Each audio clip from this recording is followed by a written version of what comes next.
দীর্ঘ ১৫ মাস ধরে চলা সংঘাতের পর অবশেষে গাজায় যুদ্ধবিরতিতে সম্মত হয়েছে হামাস ও ইসরায়েল। বুধবার ১৫ জানুয়ারি এই যুদ্ধবিরতির চুক্তিতে দুই পক্ষ ঐক্যমতে পৌঁছায় বলে জানিয়েছেন যুক্তরাষ্ট্রের এক কর্মকর্তা। এই চুক্তির আওতায় গাজায় সংঘাত বন্ধের পাশাপাশি উপত্যকাটিতে হামাসের হাতে বন্দী জিম্মিদের মুক্তির পথও খুলে যাবে। দীর্ঘ কয়েক মাস আলোচনার পর এই চুক্তিতে সম্মত হল উভয় পক্ষ, যার অন্যতম মধ্যস্থতাকারী ছিল কাতার। মিশর এবং যুক্তরাষ্ট্র এই যুদ্ধবিরতির সমর্থনে দীর্ঘদিন ধরে কাজ করেছে।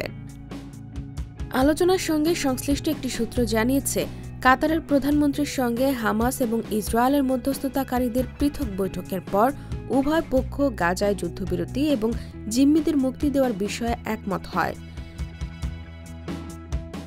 গাজার প্রধান ফিলিস্তিনি সশস্ত্র সংগঠন হামাস জানিয়েছে, তারা মধ্যস্থতাকারীদের কাছে যুদ্ধবিরতি চুক্তি এবং বন্দীদের ফেরতের বিষয়ে সম্মতি জানিয়েছে।